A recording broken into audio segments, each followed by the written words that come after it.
Bonjour à toutes et à tous, merci de nous avoir rejoints pour ces chroniques Melchior pour l'entrepreneur tous les vendredis 10h30 en direct.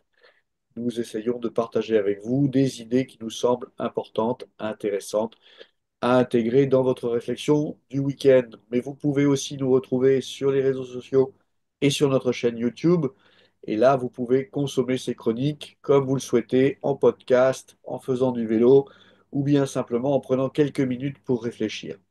À mon tour de vous parler d'un sujet et d'un sujet qui est polémique. Alors, pourquoi est-ce que c'est un sujet polémique? Parce qu'on va parler d'argent. Et parler d'argent, surtout en France, c'est pas facile.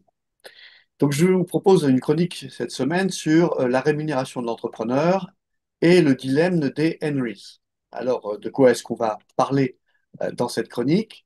Eh bien, on va voir que la rémunération euh, ne permet pas toujours de créer un patrimoine et on va se poser la question, qu'est-ce qu'un Henry? C'est un acronyme anglais. Est-ce que l'entrepreneur est un Henry? Et on se posera une question plus fondamentale, pourquoi créer un patrimoine et pourquoi c'est peut-être un projet difficile, mais selon moi bénéfique. Alors d'abord, je vous montre un article datant de 2003 dans Fortune, donc, aux États-Unis, et qui dit en gros l'univers parallèle dans lequel les Américains les plus ambitieux, les plus productifs se retrouvent propulsés. En fait, en termes d'univers parallèle, on pourrait remplacer ça par enfer.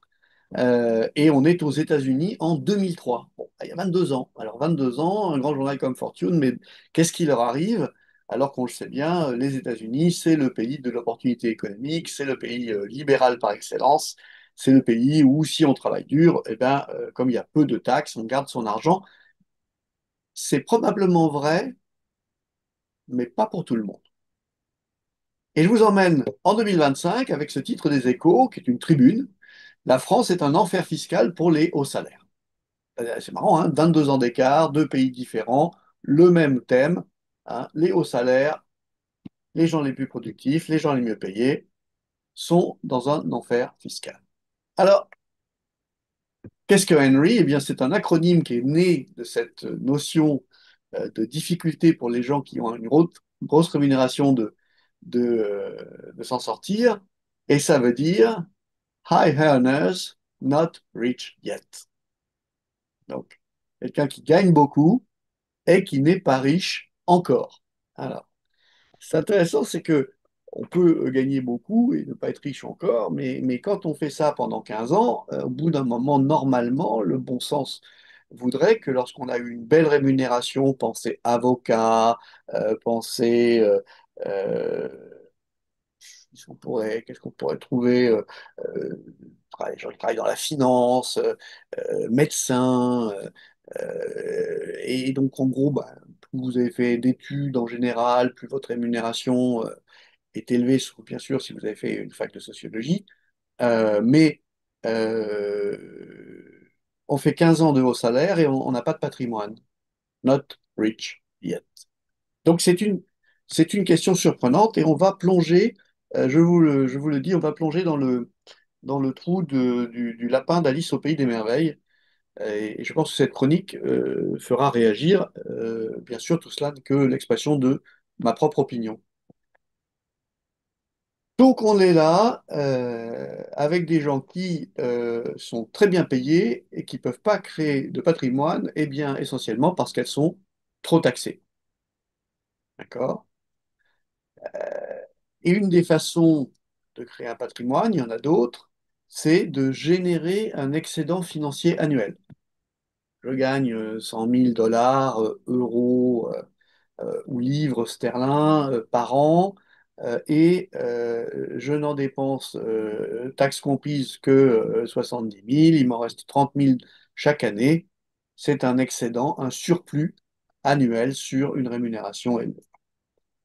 Mais si on fait un petit peu de mathématiques, hein, c'est revenus moins dépenses, moins fiscalité, égale surplus ou pas. Et donc, Si vous arrivez à maintenir un excédent financier sur plusieurs années, vous allez pouvoir investir ou bien vous endetter pour acheter du patrimoine. Hein, c'est la mécanique, c'est je démontre à la banque que j'ai un excédent financier récurrent, et donc la banque me dit, bah, écoutez, je vous avance 25 années, 20 années, 15 années, 10 années de cet excédent, vous pouvez l'utiliser maintenant. C'est typiquement ce qu'on fait quand on achète un bien immobilier, euh, sachant que, bah, évidemment, si on l'achète pour le louer, on peut compter sur les revenus qui vont venir de la location. Si on l'achète pour l'habiter, évidemment, sa résidence principale, eh bien, c'est le calcul que fait la banque. Elle regarde quel est votre surplus.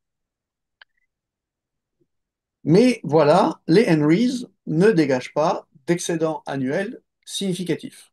C'est le cas d'un couple d'entrepreneurs on a eu récemment une discussion intéressante avec eux, qui vivaient à Londres avec un salaire de plus de 500 000 livres et qui n'avaient aucun excédent financier. Donc, ils dépensaient chaque année l'argent qu'ils gagnaient, ce qui fait que bah, à la fin de l'année, on a beaucoup travaillé, on a bien vécu, on a payé énormément d'impôts et on n'a donc pas vraiment de façon significative d'excédent financier, tout en n'étant bien sûr pas propriétaires de leur logement, donc en n'ayant pas une forme de capitalisation de leur coût de logement. Alors, est-ce que l'entrepreneur ne serait pas lui aussi un Henry? Alors, bah d'abord, il faut bien noter que la plupart des entrepreneurs ont des rémunérations modestes. Hein. Si vous regardez un petit peu les statistiques, vous vous apercevez un entrepreneur, pour l'immense majorité d'entre eux, un entrepreneur ne gagne pas beaucoup d'argent, en tout cas n'a pas une rémunération très élevée. Mais lorsque l'entreprise fonctionne bien, une rémunération élevée devient possible. C'est-à-dire que avant, pas possible. À partir du moment où votre entreprise génère bah, finalement des surplus de cash plus que ce que vous voulez réinvestir dans la croissance de l'entreprise, à ce moment-là, vous pouvez vous poser la question de est-ce que je vais augmenter ma rémunération? Et ce qui se passe, c'est que la plupart des conseils que vous recevrez à ce moment-là de la vie d'entrepreneur sont pour optimiser. Payer moins de charges sociales, payer moins d'impôts, et en fait, on va même éventuellement vous proposer d'investir une partie du surplus pour payer moins d'impôts, mais évidemment, cette notion, c'est qu'il faut investir là où l'État vous propose de le faire, et c'est rarement une bonne affaire. Ah, je pense à tous les gens qui ont acheté des Pinel trop chers dans des endroits pas terribles. Bah oui, ils ont eu une réduction d'impôt l'année où ils ont investi, et puis après, ils sont partis pour un petit enfer immobilier, parfois. Donc, c'est une question qui est peu évoquée. Alors, il se trouve que nous, on travaille depuis très longtemps avec des entrepreneurs, qu'on en voit beaucoup, et donc on fait partie des gens à qui régulièrement des entrepreneurs un peu honteux vont venir nous dire bah, est-ce que tu penses que je peux augmenter ma rémunération? Est-ce que c'est pas délicat, etc. Ce qu'on observe, c'est que quand on augmente sa rémunération, souvent c'est le niveau de vie qui s'augmente en même temps. C'est-à-dire, on va aller habiter dans un endroit plus sympa, plus grand, on va partir en vacances, on va éventuellement voyager en business, en famille, on va éventuellement finalement investir plus dans les biens matériels. Et du coup, bah, on a une hausse des revenus, mais il n'y a pas d'excédent. Parce que le niveau de vie est venu se rapprocher, c'est une chose que les économistes de la consommation connaissent bien, le niveau de vie est venu se rapprocher du niveau de rémunération. Et donc, pas de surplus, pas de patrimoine. Pas de patrimoine en construction, puisque bah, on n'a pas la capacité ni à s'endetter, ni à investir. Donc ça, c'est le cas, là encore, d'un certain nombre d'entrepreneurs, ceux qui peuvent se payer plus, mais qui ne dégage pas de surplus pour les raisons que je viens d'évoquer. Alors, j'ai convoqué Robert Kiyosaki. Robert Kiyosaki, vous le connaissez, c'est l'auteur de Père riche, Père pauvre.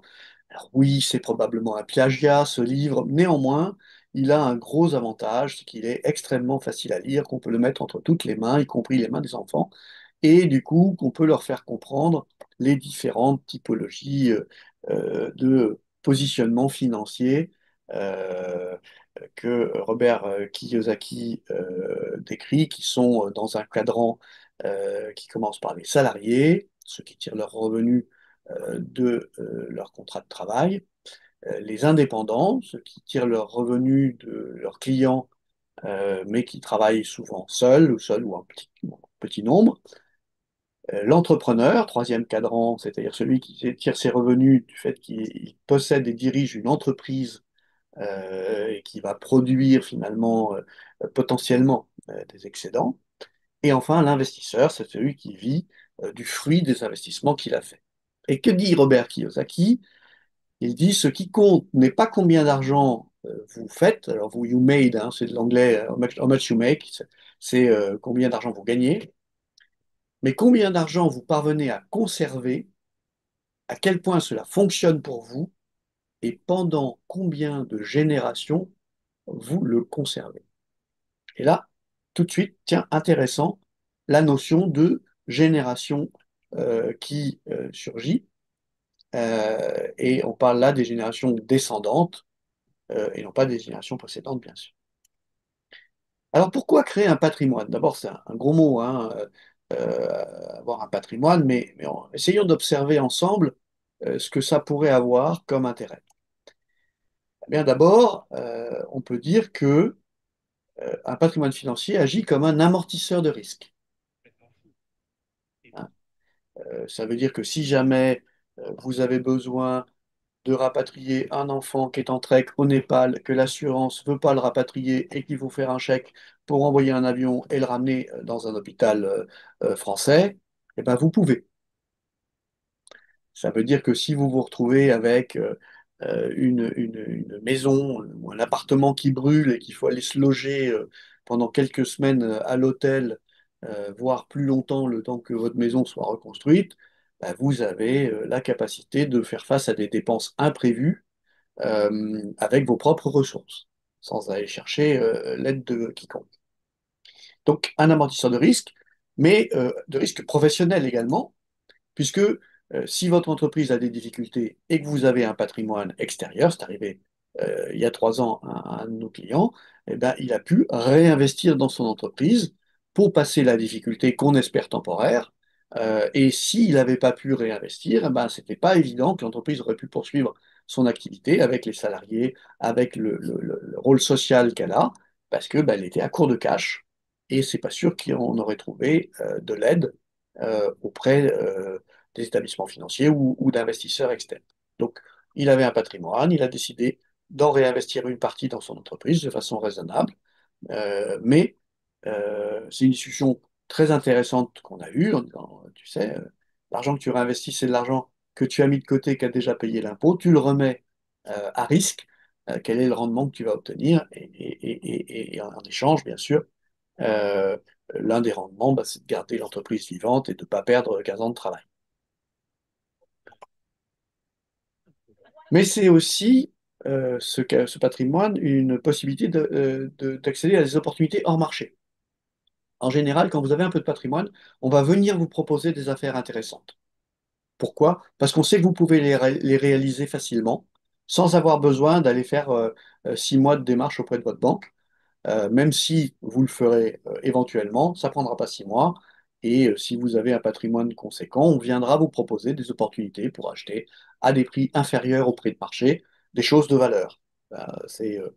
C'est surprenant pour ceux qui ne connaissent pas forcément ça, mais on viendra vous proposer en premier un très bel appartement parce qu'on sait que vous pourrez faire la transaction vite. On viendra vous proposer d'investir dans des jolies entreprises, pas seulement que des jolies entreprises, mais entre autres des jolies entreprises. On viendra vous proposer des placements plus intéressants, plus vous êtes riche. Donc, dit différemment, ces opportunités hors marché sont autant d'occasions de faire grandir le patrimoine. Alors, plus intéressant peut-être, ça vous offre de la liberté sur votre temps. Une fois que vous avez un patrimoine qui s'est construit, une fois que vous avez une forme de sécurité, disons, d'amortisseur, j'aime pas ce terme, mais d'amortisseur de risque, il me paraît plus juste, eh ben, vous pouvez tout à fait décider que vous souhaitez organiser votre temps différemment. Les entrepreneurs n'arrêtent pas de travailler quand ils ont un patrimoine, mais parfois ils travaillent différemment.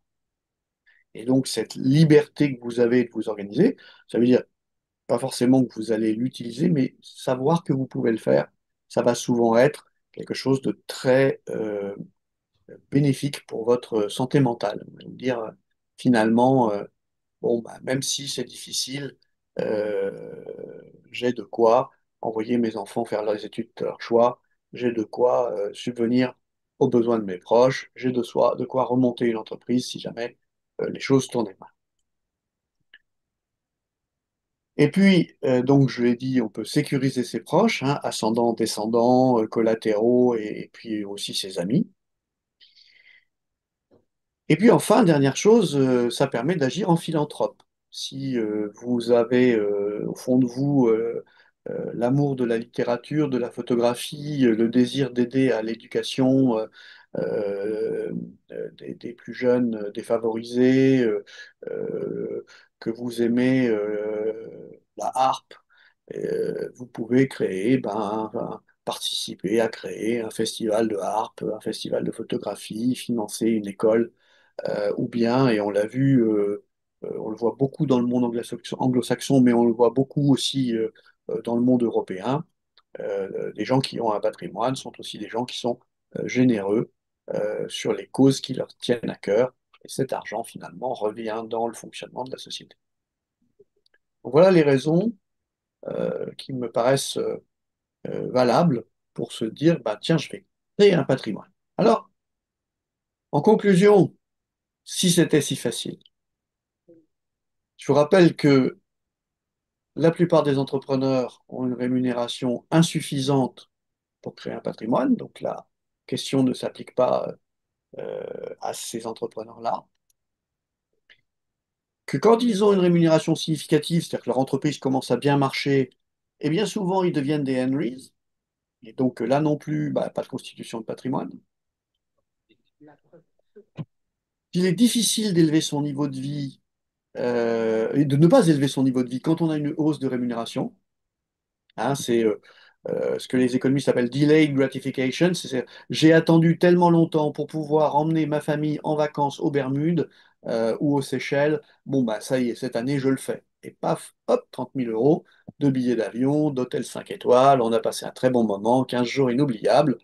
Bah oui, mais si on fait ça tous les ans, eh bien, malheureusement, la partie disponible excédentaire de l'équation financière n'existe pas ou peu, et donc on ne constitue pas de patrimoine. Et donc, la plupart des entrepreneurs en sont réduits à faire un patrimoine en vendant leur entreprise. Nous, chez Melchior, vous savez que ça, on trouve ça dommage et parfois stupide. Pourquoi vendre son entreprise? Bien, on perd son moyen d'action, on perd sa raison d'être, on perd ses équipes qu'on a mis tant de temps à constituer et avec qui on peut collaborer parce qu'on se comprend. Et on se retrouve, certes avec beaucoup d'argent, mais un petit peu la proie de vos banquiers privés et de tous ces amis qui veulent vous vendre des produits défiscalisants.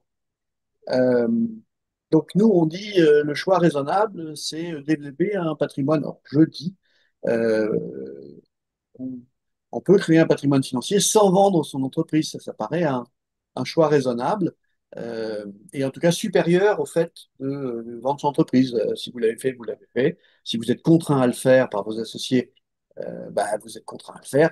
Mais si vous n'êtes pas contraint à le faire, peut-être qu'il y a une autre voie.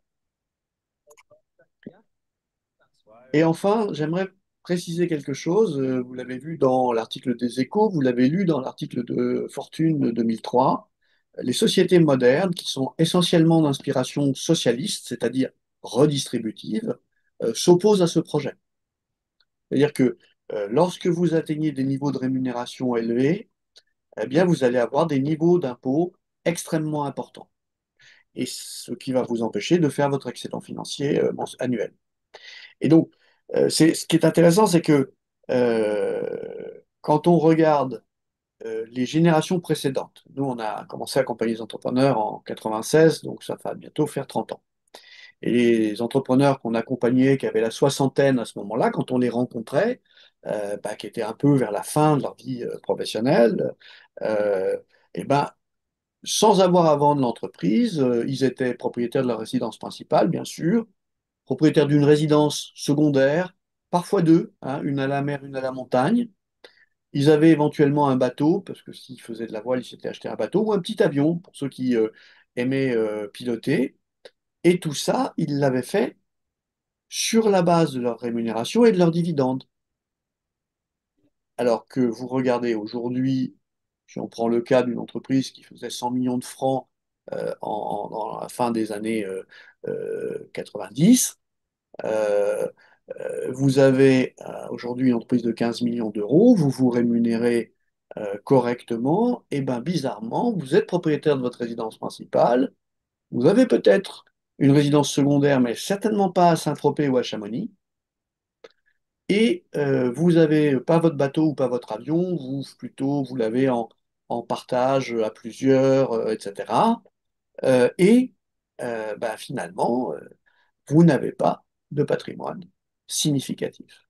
Et ce qui s'est passé entre les deux, la hausse de la fiscalité.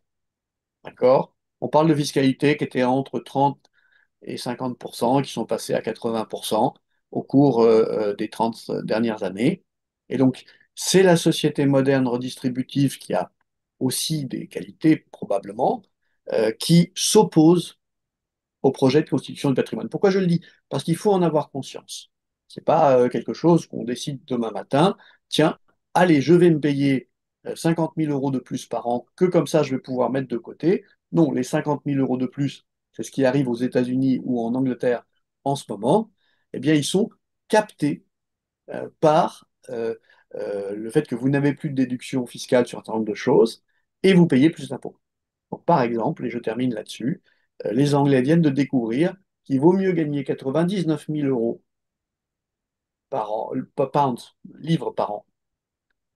Parce que si vous passez à 100 000, c'est à 1000 livres de plus, vous commencez à ne pouvoir récupérer du pouvoir d'achat qu'à 150 000 livres. Donc les 50 000 livres qui sont entre les 100 000 et les 150, c'est de l'augmentation de taxes par la perte des déductions fiscales une imposition directe plus élevée. Voilà. Donc, un sujet qui est devenu très intéressant. Vous savez pourquoi on en parle, je vais vous faire sourire. La rémunération des députés anglais est de 94 000 livres en ce moment. Et par le jeu des augmentations qu'ils vont avoir au cours de leur mandature, elle va dépasser les 100 000 avant la fin de la mandature. Et donc, c'est l'espoir que citait The Economist pour beaucoup de personnes qui gagnent bien leur vie en Angleterre, c'est que quand les députés vont être personnellement touchés par cette trappe à revenus, eh bien, qu'ils vont changer la loi. Voilà. Un sujet qui est le premier d'une série sur le rapport de l'entrepreneur à l'argent. Je vais m'attacher à aller creuser un petit peu ces sujets-là, qui sont polémiques, j'en ai bien conscience, dans des pays où le revenu moyen par habitant ne progresse plus. C'est un petit peu délicat d'expliquer qu'il faut gagner plus. Mais j'accepte la conversation qui va s'en suivre. Je n'en doute pas.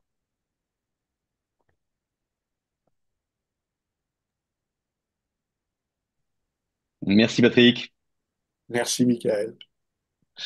Questions, commentaires, réactions? Merci, Je vois Patrick. que, pardon, je t'en prie, Pascal. Non, non, non, c'était juste pour le remercier. Non, je voyais que je sais plus comment s'appelle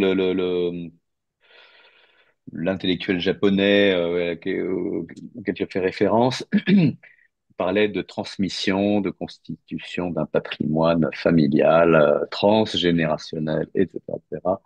Et que cette dimension-là, très polémique, elle aussi. Ouais. Tu ne l'as pas reprise à ton compte. Alors, parce qu'il faut faire plusieurs chroniques, tu vois, si on fait une seule chronique, il faut faire une conférence sur le sujet. Mais oui, la question du transgénérationnel, alors Robert Kiyosaki, il a un nom japonais, mais c'est un Américain d'origine hawaïenne. Il y a une communauté japonaise importante à Hawaï, enfin d'origine japonaise, mais c'est un Américain. Euh, je pensais que tu pensais à un autre, c'est un Japonais très intéressant qui a écrit un livre sur l'argent, qui est parmi les livres les plus intelligents que j'ai vus, et sur le rapport qu'il propose à l'argent. Mais on en parlera peut-être. Merci pour ça, ça peut nous faire le sujet d'une très jolie autre chronique.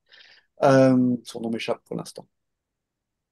Le transgénérationnel, il est intéressant à deux raisons. D'abord parce que vous pouvez recevoir de l'argent des générations précédentes. Hein. Donc là, nous, on est parti, dans mon cas, on est parti d'un entrepreneur qui ne reçoit pas d'argent d'une génération précédente, il crée une entreprise, et puis elle se développe, et puis elle fonctionne, et l'entreprise gagne un peu d'argent. Et la question qui vient là-dedans, c'est est-ce que moi, là-dedans, j'en prends une part euh, plus importante que ce que je prenais avant qu'elle soit pas rentable, pas assez rentable. Ça, c'est un choix qui nécessite de venir parler à quelqu'un, parce qu'il n'est pas évident pour plein de gens. Deuxième chose, euh, si on est issu d'une famille qui a pu créer un patrimoine, Warren Buffett le raconte bien, il dit, celui qui s'assoit à l'ombre d'un arbre devrait remercier celui qui l'a planté. Hein. Et donc, en fait, voilà, les générations et les transferts intergénérationnels de richesse ont toujours été, dans toutes les sociétés humaines, depuis la nuit des temps, un facteur important.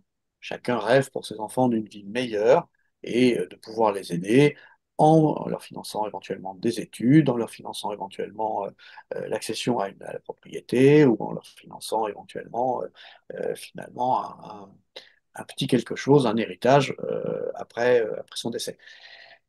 Ce qui est intéressant, c'est que le premier héritage, il est d'abord culturel. C'est-à-dire qu'en fait, si vous êtes capable de transmettre à vos enfants une forme de sensibilité à l'art, une forme de sensibilité à la littérature, une forme de curiosité scientifique, une forme de rapport à la nature, une forme, peu importe votre forme d'héritage personnel, d'accord, c'est déjà extraordinaire.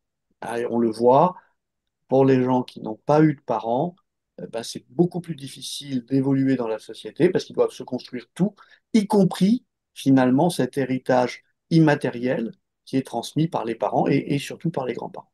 Donc, on a la chance d'avoir des parents, des grands-parents qui transmettent ces valeurs, chouette, ces informations, etc. On a aussi parfois la chance d'avoir des parents et des grands-parents qui ont gagné un peu d'argent et qui le transmettent aux générations d'après. Ça, c'est un sujet entier qui est à la fois tel qu'on a pu l'observer, une chance et une malédiction. Donc c'est pas si simple. C'est pas parce qu'on reçoit de l'argent que la vie est belle. Parfois c'est très compliqué. Euh,